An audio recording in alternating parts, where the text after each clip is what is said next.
Kalau pasar induk sendiri selesai kapan, Pak? Kalau dari kalau proses tidak terakhir. ada halangan, sebenarnya sih dari penerapan ini juga akan konsekuensinya itu pasti akan lebih menurunkan lagi omset dari pedagang-pedagang itu. Perawatan ya, pemeliharaannya Tapi rutin. karena pandemi ya hilang lagi.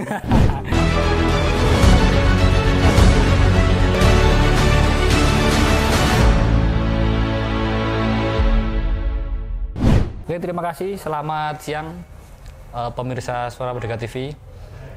Kali ini kita kedatangan tamu istimewa dari Disperindak, yaitu Bapak Prayit.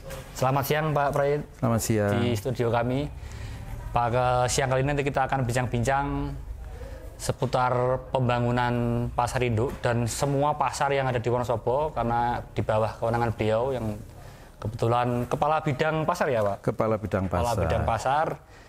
Dan langsung saja, selain apa, nanti kita bincang-bincang santai tentunya dengan Pak Prayit yang memang membidangi selama ini di pembangunan pasar, dan terkait pasar induk juga menjadi sangat ditunggu masyarakat Pak. Hari ini diharapkan pasar induk segera terbangun dan bisa ditempati. Iya. Bisa diceritakan sedikit ini Pak, aktivitas perekonomian masyarakat terutama pedagang sekitar pasar induk yang sebelum pandemi sama saat ini yang ada pandemi Pak. Oh iya. Masih kesempatannya perlu kami sampaikan bahwa perekonomian di Wonosobo sejak pasar induk setelah kebakaran. Kita ketahui bersama bahwa pada bulan Desember tahun 2014 pasar induk terjadi kebakaran. Sehingga pada waktu itu memang pemerintah daerah sangat kerepotan karena kita harus menempatkan semua pedagang itu harus tetap bisa berjualan apapun kondisinya. Kami selaku pemerintah kabupaten beserta jajaran-jajarannya kita bentuk tim untuk penataan terutama relokasi pedagang pasar induk. Pedagang pasar induk kita tata, kemudian kita tempatkan di beberapa lokasi yang ada yang sudah kita sepakati bersama antara pemerintah dengan pedagang. Karena waktu itu memang ada beberapa alternatif untuk relokasi. Dan yang sudah kita sepakati akhirnya berada di jalan-jalan. Memang itu keputusan yang sangat sulit. Karena itu membuat keruwetan terutama Lalu lintas di sekitarnya itu ya. Di sekitar kabupaten kota Wonosobo. Sejak kebakaran memang kondisi perekonomian pada waktu itu sudah semakin surut. Terganggu ya, karena betul, sangat terganggu. Kemudian tempat kalau menurut perhitungan kami itu sudah turun pedagang yang masih berjualan itu sekitar 70% waktu itu. Dari dalam keadaan normal Pak? Ya, dari keadaan normal sampai dengan sebelum pandemi. Kita tahu pandemi berawal mulai bulan Maret tahun 2020. Ya, awal Maret Pak. 20 ya, tahun 2020. Sekitar 70% sampai dengan Maret 2020. Kemudian setelah masa pandemi ya kita tahu turun lagi ya. Turun lagi. Kalau menurut perhitungan kami sih setelah kita survei ya sekitar turun 20% lagi dari yang dulu. Dari yang berarti dulu. Sekitar masih 50% lah. Saat ini ya. Saat ini sampai dengan saat ini.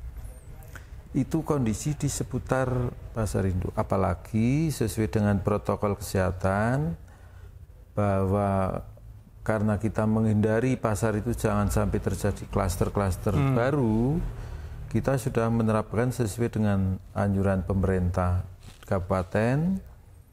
Yang pertama, kita adakan tempat suci. Di samping kita mengembar-gemborkan melalui media, kemudian melalui spanduk-spanduk, melalui speaker kita jalan-jalan, kita juga langsung kepada pedagang puter-puter, pertama untuk memakai masker. Kemudian yang kedua, kita memasang tempat cuci tangan atau wasbak di semua pasar.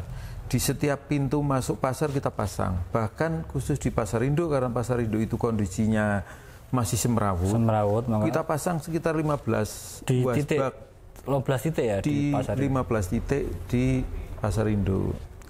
Kita pasang itu, kemudian Di samping cuci tangan, kemudian wasbak, masker kita punya anggaran untuk 25.000 untuk di pasar, untuk di semua pasar. Tapi fokusnya yang paling banyak adalah di pasar Induk ya. Kita bagi berapa hari sekali, kita bagi, manakala nanti ada pengunjung yang tidak pakai masker, kita kasih berikan itu. Tapi kalau pedagang kita hanya berikan sekali karena kita sudah hafal kepada pedagang. Orang-orangnya itu ya. Ya, itu makanya kita memang sangat ketat di dalam penerapan protokol kesehatan. Lah, dari penerapan ini juga akan konsekuensinya itu pasti akan lebih menurunkan lagi omset dari pedagang-pedagang itu. Tetapi bagi kami itu nggak masalah. Lebih baik kami sehat, tetap sehat, kita semua sehat, pasar sehat. Karena kalau pasar sampai tidak sehat itu pasti akan ditutup. Sehingga kita mengutamakan itu di semua pasar tradisional, tidak hanya di pasar Induk. Tidak hanya di pasar Induk, di semua pasar kita berlakukan itu. Bahkan kita keliling-keliling di samping UPT beserta kerjasama dengan Paguyuban. Selalu tidak bosan-bosannya untuk sosialisasi, untuk putar-putar, masang spanduk dan lain-lain. Yang paling penting di pasar induk, karena pasar induk kan sentral di pusat kota ya Pak. Iya, sentral di. Dan saat ini memang dalam pantauan dinas ya memang sebelum pandemi 70% penurunannya karena kebakar. Betul. Pandemi menjadi 50% ya. Sekitar 50%. Perkiraan ini akan pulih enggak Pak nanti setelah pembangunan setelah berjalan? Masa-masa sebenarnya bukan new normal ya, karena kita kan tidak memproklamirkan bahwa Wonosobo sudah new normal, kita belum. Meskipun sudah hijau ya Pak? Ya, tapi sekarang ya alhamdulillah sekarang sudah mulai menggeliat. Sekarang sudah banyak masyarakat yang sudah mulai berani berbelanja ke pasar, walaupun di pasar tetap kita mengutamakan protokol kesehatan. Pakai masker, ya, pakai masker tetap. Kemudian tempat cuci masih jalan, tapi sekarang sudah mulai menggeliat karena kebijakan pemerintah desa yang waktu itu pada saat Idul Fitri ada karantina lockdown. Desa pada saat itu lokal. Memang sama sekali pasar sudah tidak ada pembeli. Tapi dengan kebijakan Wonosobo yang sudah mulai hijau kemarin, sekarang walaupun sudah kuning lagi ya sekarang ya. Tapi alhamdulillah masyarakat sudah mulai berbelanja lagi. Tapi protokol kesehatan tetap diutamakan. Sekarang sudah melebihi dari 50%. Pedagang yang di area pasar Induk, terutama pasar Induk itu berapa sih Pak? Sampai hari ini total yang beroperasi? Total jumlah pedagangnya itu sekitar 4.333 jumlah pedagang yang berizin. Beroperasi semua enggak di era pandemi ini? Tidak. Separuhnya apa berapa persen Pak? Sekitar 70% dia masih berdagang. Yang berdagang, yang hari ini berdagang ya, beraktivitas ya. Dari 70% itu kalau kemarin di masa pandemi yang kemarin memang ya sekitar 50% lah pendapatannya. Separuh nih. Iya. Meskipun yang jualan 70% tadi jadi jumlah 4.000. Tapi kalau yang sekarang ini sudah mulai mendekati pulih sih ini. Kita lihat di pasar-pasar sudah mulai yang ada orang belanja ya Pak. Sekitar kalau itu ya. Waktu kemarin memang yang belanja sangat sedikit. Tapi sekarang sudah mulai dan masyarakat sudah mulai berani ke pasar. Ke pasar lagi ya, udah enggak ini ya menakutkan. Kalau di Sepedak sendiri ya sampai hari ini itu pasar yang diprogramkan menjadi baik di pembangunan maupun dihidupkan itu di berapa titik pasar Pak yang seluruhnya selain pasar induk? Tahun 2020 ini sebenarnya kita ada 3 pasar yang kita bangun. Pertama pasar induk dengan nilai 130 miliar. Kemudian yang kedua pasar Sapuran dan yang ketiga pasar Wadas Lintang. Kalau pasar Sapuran sebenarnya nilainya 10 miliar. Harapannya kalau tahun ini nggak ada corona, tahun ini dilaksanakan selesai, tahun depan penataan bisa dipakai. Masuk. Kemudian yang ketiga. Berarti kemungkinan bisa dilanjut tahun depan karena sekarang corona yang Sapuran ya Pak? Tahun ini ada 3 kegiatan, tapi karena pandemi ini yang satu karena Sapuran melalui dana APBD, yang Sapuran ini dialihkan untuk anggaran COVID. COVID ya. Ya. Moga-moga di tahun 2021 nanti akan teranggarkan kembali untuk Sapuran. Ya, untuk pasar Sapuran ya minimal senilai sama dengan tahun sekarang. 10 miliar. 10 miliar tuntas ya. Ya, kalau itu sudah selesai tuntas, tahun depannya lagi bisa dimasuki, ya moga-moga perekonomian di Pasar Sapuran pulih seperti dulu lagi. Kemudian selain Sapuran mana Pak? Wadas Lintang. Wadas Lintang, alhamdulillah dari anggaran pusat tahun ini kita dapat 3 miliar. Di Wadas Lintang? Di Pasar Wadas Lintang. Nanti ada rehab di sana, kita akan kerjakan di pekerjaan losnya yang berada di bawah. Wadas Lintang kalau sesuai dengan DED kami sih sekitar 15 miliar. Tapi kita sudah mulai tahun kemarin 1,5 miliar untuk bangunan kios bawah sebagian. Tahun ini 3 miliar untuk los, tahun depannya moga-moga dapat lagi bisa sehingga terpenuhi target tahun depan sama dengan Sapuran ya. Moga-moga tahun 2022 bisa selesai. Ya. Selain Sapuran, Pasar Induk, Pasar Wadas Lintang, ada nggak pasar yang istilahnya dihidupkan itu apa? Selain kalau tidak dibangun itu apa? Di rehab kecil itu nggak ada nggak? Yang jadi perhatian Pemkab? Tahun ini sebenarnya ada, nilainya nggak banyak, ya hanya untuk ngecat dan lain-lain. Perawatan ya, pemeliharaannya rutin. Karena pandemi ya hilang lagi. Hilang. Karena gara-gara pandemi jadi hilang. Tahun 2021 rencana kami justru kami mau mengusulkan untuk pembangunan pasar induk yang sebelah timur. Yang sebelah timur.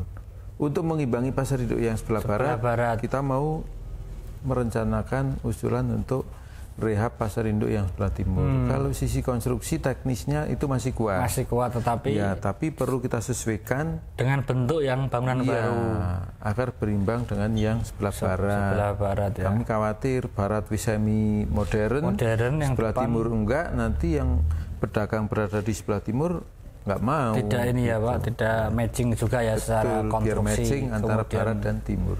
Kalau pasar-pasar induk, pasar-pasar bukan induk, pasar-pasar tradisional yang penopang ekonomi real Pak, yang paling besar itu selain induk di mana sih Pak? Paling besar setelah induk Kretek. Kretek ya, kedua Kretek yang memang 24 jam ya? Iya, kedua Kretek, ketiga Sapuran. Garung nggak masuk tidak dalam itu masih ya? Nomor 4 lah. Nomor 2 Kretek itu sampai berapa omset kasar gitu Pak? Sangat luar biasa. Kalau bikin omset kasar per hari per Kretek itu sangat luar biasa omsetnya. Bahkan dengan induk hampir sama. Sama ya dengan induk ya? Sama. Padahal di Kretek itu pedagangnya hanya sekitar 1.100-an. Tapi luar biasa di Kretek.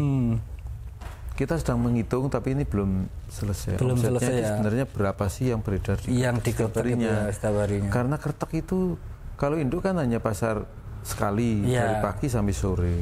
Kretek itu hampir 24 jam. Hidup terus ya Pak? Iya. Pagi kembali ke pagi. Sore ada, pagi sampai pagi, dari dini hari sampai pagi ada. Makanya Kretek luar biasa. Kalau kita lagi hitung Kretek itu sebenarnya berapa sih omsetnya per satu harinya, per bulannya, per tahunnya itu. Kalau dalam 3 tahun terakhir Pak Prayet, yang pasar-pasar di kecamatan yang sudah diremajakan ada berapa? Kan sebelumnya kan Selamerto misalnya sudah bagus, kemudian Leksono, ada banyak sih. Leksono juga kan sudah siap pakai dan bagus. Setelah kita lihat sebenarnya hampir semua pasar di Wonosobo itu hampir tinggalan kolonial Belanda. Seperti pasar Sepuran yang kemarin kita bongkar di tahun 2017 mulai. Itu tinggalan kolonial. Hampir semua pasar termasuk Selamerto itu juga tinggalan kolonial ya, semua. Pasar Selamerto sebenarnya yang kita proyeksikan agar untuk menjadi pasar yang semi modern awal. Selamerto ya. Betul. Tamannya luas di depan. Betul. Makanya kita bangun sedemikian rupa. Tapi ini tahun ini juga akan kita coba, kita cari anggaran di perubahan untuk perawatan terutama pengecatan. Yang di Selamerto. Kalau pasar yang sudah kita bangun di beberapa tahun ini, pertama Selamerto kita konsepkan menjadi pasar percontohan semi modern, baik pengelolaan maupun bentuk pasar. Penataannya. Betul. Itu yang pasar Selamerto. Kemudian pasar Sono sudah kita bangun. Watu Malang kemarin sedikit-sedikit sudah.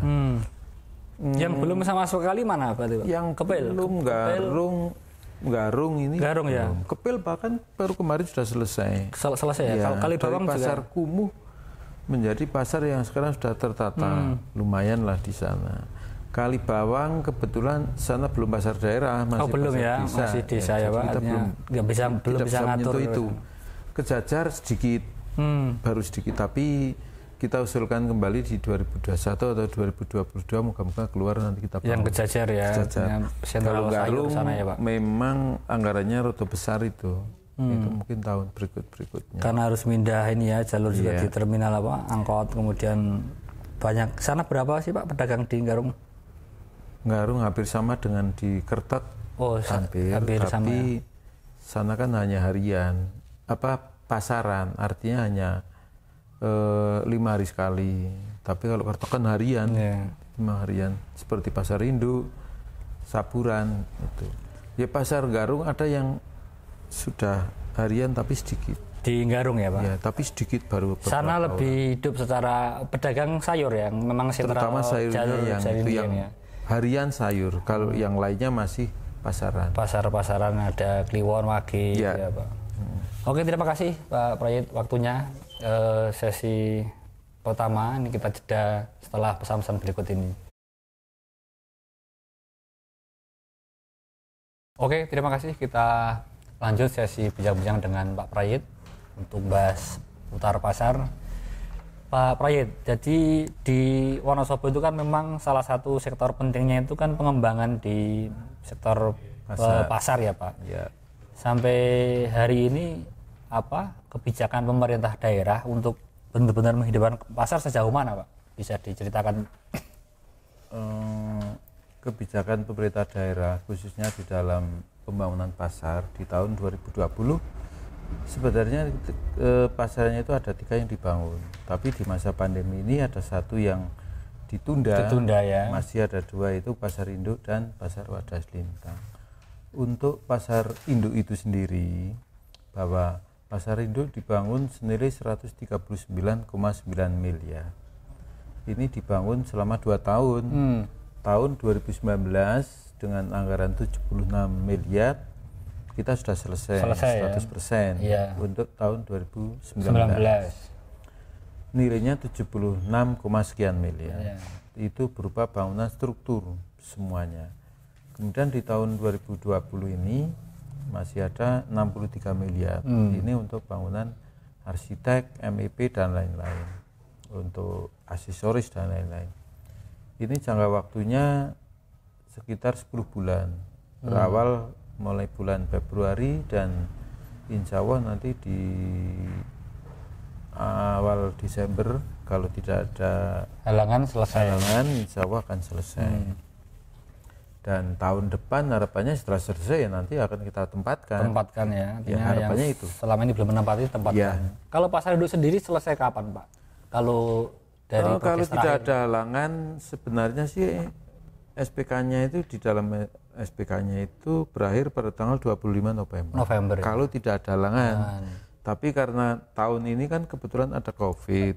Kemudian karena ada COVID sesuai dengan protokol kesehatan kemarin memang dari kontraktor itu ada kesulitan untuk perekrutan tenaga kerja. Sehingga dengan kebijakan itu kemungkinan kontraktor mau minta kompensasi waktu, pengajuan kompensasi waktu, tapi kemarin sudah mengajukan, tapi sedang kita hitung. Tapi tidak akan melampaui tahun anggaran. Tetap tahun ini harus selesai. Iya, di Desember tahun ini harus selesai. Sampai hari ini awal Juli atau pertengahan Juli ini progresnya berapa persen pembangunan di Pasar Induk? Progres di Pasar Induk karena kebetulan kemarin masih masa pandemi, ya sekarang sih sudah mulai jalan lebih cepat dari kemarin. Progresnya memang belum begitu besar, masih sekitar 16-17%. 16-17% dari 100%. Ya, tapi untuk yang tahun ini, kalau tahun kemarin kan sudah 100%. Tapi setelah kita lihat schedule-nya, sudah ada schedule percepatan, insya Allah tidak ada masalah. Walaupun saat-saat sekarang Juli, Agustus, September sampai nanti Desember nggak ada masalah ya? Iya, nggak ada masalah. Di bulan-bulan ke depan ini sekitar 3 bulan ke depan nanti ada percepatan pembangunan. Karena pada waktu pandemi itu tidak hanya kesulitan mencari tenaga kerja, tapi material, karena ada material-material yang di beberapa perjalanan itu terjadi lockdown dan lain-lain, sehingga itu menjadi penghambat. Karena materialnya itu ada yang didatangkan dari Jakarta, dari Surabaya dan lain-lain. sehingga ada kesulitan di situ, tapi alhamdulillah sekarang sudah tidak, ini sudah mulai lancar. Bisa ngangkut, sudah mulai material sudah mulai bekerja, sudah mulai aktif kembali gitu ya Pak. Ya. Dari sisi itu berarti optimis ya 2020 optimis. Terbangun. Kita sangat optimis, kita sudah sepakat dengan kontraktor, dengan manajemen konstruksi. Selesaikan di 2020. Di 2020 ini di bulan Desember kita tuntas dan kita yakin akan selesai. Berarti prosesi setelah itu pedagang mulai bisa menempati di Pasar Induk tahun 2021. 2021 mulai penataan. Ya. Rencana di 2021 kami akan bekerja dengan lembaga independen untuk penataan pedagang di sana, agar tidak ada seudon-seudon kepada pemerintah daerah. Kita sudah komit, pemerintah tidak punya kepentingan apa-apa. Kita semata-mata untuk meningkatkan kesejahteraan masyarakat dengan menempatkan sesuai dengan kita tahu bahwa kita mau menempatkan pasar yang baru, itu ada Permendak yang mengatur. Kemudian di situ harus ada yoningisasi. Kalau semula kan tidak, karena itu campur pasar tinggalan zaman Belanda, sehingga kita belum bisa. Nanti aja zonasi, misalnya kering, basah. Kering itu juga kita bagi-bagi. Yang kan ditempatkan di bangunan baru berapa total yang nanti akan menempati? Kalau jumlah pedagang 4.333. Itu semua akan di situ Pak. Kita masukkan. Ya. Kita jamin semua pedagang lama harus masuk di pasar. Terakomodir di situ ya. Betul. Kita jamin itu. Dan data nggak akan berubah. Tidak. Artinya sesuai itu. Semua harus masuk. Dan insya Allah kalau mereka taat terhadap kewajiban, mereka tidak akan bayar. Misalnya mereka retribusi tetap bayar. Mereka masuk tidak akan dipungut biaya untuk biaya masuk dan lain, nggak ada. Nanti masuk mereka gratis. Karena selama ini udah tapi bayar kalau retribusi. mereka memang nunggak bayar retribusi, maka ya bayar retribusi dulu. Ya harus bayar dulu. Yang nunggak banyak Pak sampai hari ini. Ya, banyak ya karena ada pandemi, kemudian sepi seperti ini ya wajar ya Pak. Iya wajar lah. Itu memang harus dipenuhi nanti. Betul. Karena itu aturan. Pada saat mereka mau masuk ya mereka harus bayar semua tunggakan itu. Kalau kendala selain pandemi apa pembangunan ini Pak selama ini? Artinya mungkin cuaca atau mungkin akses masuk akses kita tahu sejak awal memang kondisinya seperti itu. Dan itu bukan bisa dihindari ya, memang harus begitu. Hujan Wonosobo memang daerah hujan, kita sudah antisipasi sejak perencanaan, memang sini daerah hujan ya antisipasinya seperti apa? Seperti apa? Pakai deklet, pakai apa itu sudah kita bahas sejak awal. Memang kendalanya satu-satunya ya pandemi ini. Itu terutama perekrutan tenaga kerja yang harus sesuai dengan protokol kesehatan. Yang kedua adalah material-material masuk itu akan terkendala karena lockdown setempat itu. Iya, itu yang memang salah satunya itu. jadi kendala. Ya, tapi sekarang sudah mulai jalan sih. Optimis berarti 2020 terbangun dan nanti 2021 bisa ditempati pedagang ya Pak untuk berjualan kembali ke ekonomi. Kemudian secara ini Pak, idealnya itu seperti apa sih Pak pasar kita itu? Artinya kan kayak kita melihat Pasar Induk itu kan di tengah kota ya Pak, di area harusnya kalau menurut tata ruang itu hijau, kemudian Pasar Kertas juga sama di area Jalan Raya, kemudian Pasar Garung juga sama menjadi salah satu biang kemacetan sebelumnya. Kemudian beberapa pasar yang memang itu idealnya pasar itu seperti apa? Yang terutama di Wonosobo. Karena kan peninggalan Belanda semua Pak. Betul. Ya pasar mungkin ke depan ya barangkali Bapeda mungkin sudah punya perencanaan, tapi kita tidak bisa lepas dari sejarah yang dulu. Karena kerumunan ada keramaian. Pasar mau dipindah itu sangat sulit. Ada sejarahnya. Pondasi ekonomi hidup di situ. Kalau menurut kami ya pasar tetap di situ karena memang sudah di situ, apalagi sekarang sudah dibangun dengan 100 angka yang sangat luar biasa. Tetap di situ, cuma nanti kita perlu penataan. Khususnya misalnya satu tempat parkir tempat parkir dengan tempat parkirnya di mana nanti rencana? Kalau konsep tempat parkir mau kita tempatkan di bangunan ex Rita. Nanti kalau Rita sudah selesai, kalau tempat parkir, area parkir itu mau dibuat tempat parkir khusus semuanya dari lantai 1 sampai lantai berapa, lantai 3 sesuai kebutuhan berapa, ini ya, dengan lalu lintas kendaraan dihitung ya. Jadi semua parkiran yang berada di jalan raya, Angkatan 45, Ahmad Yani itu ya itu nanti akan kita tempatkan, maupun di Jalan Angkatan 45 sebelahnya nanti akan kita masukkan ke situ semua, ke zona parkir ya. Harapannya itu, walaupun pasar masih berada di tengah, sepanjang kita bisa memberi tempat untuk parkir, itu nggak ada masalah sih. Artinya selama ini pemakai cara itu, tapi nanti ke depan akan dibikinkan zona parkir sendiri ya. Iya, kalau pasarnya kita juga nggak mungkin, karena kita sudah bangun 130 miliar mau dipindah lagi. Kalau pasar Pak secara transaksi kan masih tradisional ya, ketemu orang kemudian bayar baru ada barang. Mungkin enggak nanti ke depan itu pasar-pasar tradisional dibikin ya semi modern lah, bayarnya bisa pakai barcode. Ya. Kemudian beli beras juga tinggal pakai ATM terus. Masih lama atau ya kemungkinan kita bisa... sudah punya konsep-konsep sih sebenarnya. Contohnya di Pasar Selomorto itu kita konsepkan menjadi pasar yang semi modern sebagai pilot project lah. Selomorto kita mau mengawali dari situ. Ke depan bukan hanya bangunannya saja yang semi modern, tapi juga manusianya, pengelolaannya. Makanya kita ke depan memang setelah Pasar Selomorto sekarang sudah dimasuki, tapi kita biarkan dulu memang, tapi tetap kita pantau. Kita besok mau pengelolaannya. Pengelolaan seperti itu, misalnya nanti ada satu kasir, walaupun satu kasir ya. Iya. Nanti walaupun pedagangnya banyak, tapi transaksinya di sana pembayarannya tetap. Nanti ada kode-kode tertentu. Ke depan ya karena ini zamannya zaman gitu, kita harus bisa menyesuaikan itu. Kalau enggak ya nanti kita ketinggalan. Era modern sudah disiapkan. Ya, kita akan berawal dari sana. Percontohannya di Selomorto yang termasuk cara menjajakan.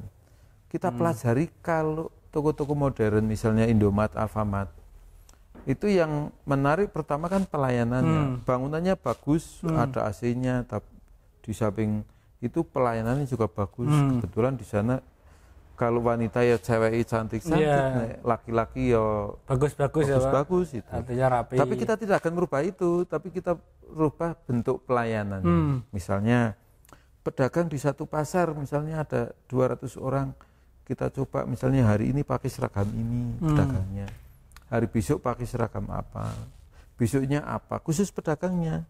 Kemudian cara menjajakannya yang sopan seperti apa, agar mereka itu, si pembeli itu benar-benar seperti raja punya. Iya. Kemudian packingnya ini juga penting. Besok kita akan yang khusus dijual ya. Cara packingnya bagaimana, cara berpakaian, cara menjajakan. Dan itu akan dimulai untuk pencontohan di Selomorto. Kita coba Pasar Selomorto. Karena memang sudah secara siap bangunan maupun tempatnya. Dari bangunan sudah selesai. Nanti dari sisi yang lain SDM-nya untuk pengembangan termasuk pengelolaannya semi modern. Iya. Kita tuh kan punya potensi bagus sebenarnya Pak yang di sayur. Kenapa pasar sayur di beberapa tempat kurang berkembang? Atau mungkin ada kendala apa Pak? Ya. Sebenarnya pasar sayur kayak Binangun buat ampiran saja, Garung juga buat ampiran kan? Kalau khusus pasar Binangun itu hanya untuk pasar kentang, bukan sayur semua. Dalam arti umum ya. Untuk pasar sayur itu yang sedang mulai kita tata sebenarnya di pasar Siwuran. Siwuran itu baru kita tata, tapi ke depan akan kita benahi lagi untuk menjadi sentra pasar sayur di Wonosobo. Potensi sayur di Wonosobo itu sangat luar biasa. Banyak hasil pertanian kita yang dikirim ke Jakarta, kirim ke Surabaya, kemana-mana. Dari Wonosobo, terutama yang ke Jakarta itu sangat banyak. Tidak hanya kentang, sayur-sayuran juga. Nah, potensi ini kita akan lebih kita kemas lagi ke depan. Terutama yang di atas itu, walaupun itu sudah jalan, tapi akan kita coba kita gali lagi itu menjadi nanti sentra sayur. Betul, ya, jalur sayur. Biar Wonosobo menjadi sentra sayur. Karena kalau di Bandungan kemudian ada sayur, itu kan poolnya di sana ya Pak. Di kita Sumatera ini kan belum punya pool besar yang masih terbagi di beberapa daerah, di beberapa pasar. Dan langsung dikirim ke pasar pagi, tapi ini pagi kan bukan untuk grosir ini, itu ada. Pasar Kertek juga ada. Pasar Siwuran, tapi yang paling besar sebenarnya kalau untuk grosiran sih Siwuran. Siwuran yang Garung. Kita akan coba kembangkan. Sampai berapa ton dalam pantauan ini Pak? Wah, itu sangat banyak itu. Setiap hari di sana itu satu hari bisa 3 kali. Satu hari.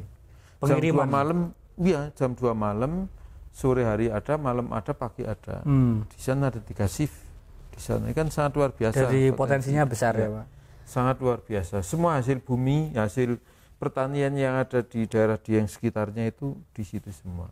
Oke. Ini mungkin closing statement Pak Prayit. Minta apa? Ada yang disampaikan kepada masyarakat terkait dengan pasar sebagai lumbung ekonomi di Wonosobo. Apa yang diharuskan dilakukan oleh masyarakat, kemudian apa saja yang perlu dihadapi saat corona ini. Monggo Pak Prayit. Pertama, ya kami selaku dinas yang membidangi pasar, yang pertama di saat-saat pandemi ini memang kita sangat prihatin yang sangat luar biasa. Kita tahu ekonomi Wonosobo itu sebagian besar memang diberangkatkan dari pasar. Di Wonosobo ini ada 22 pasar. Kita sangat prihatin tahun ini, terutama di bulan-bulan awal ini, kondisi kita memang masih sangat memprihatinkan, tapi ke depan insya Allah kalau ini bisa terlewati, walaupun corona kita tidak tahu berakhirnya kapan, tapi kita sudah semakin teruji, moga-moga walaupun nanti belum selesai, moga cepat selesai, tapi kalau belum selesai pun kita sudah teruji, insya Allah ke depan kita akan siap kondisi apapun, pasar semua tetap akan berjalan sehingga berkembang, bisa meningkatkan pendapatan masyarakat, bisa sedikit mengentaskan kemiskinan Wonosobo yang sekarang menjadi ranking berapa? 34 sekarang. 3. Enggak, kita sudah meningkat lagi. Oh, 32 ya Pak. Ya harapannya ke depan kita bisa melejit ke sana dari sektor dari sektor pasar. Pasar ya Pak. Di samping nanti ada sektor-sektor yang lain yang bisa mengentaskan kemiskinan itu. Oke, terima kasih bincang-bincang kita sore kali ini kita cukup sekian.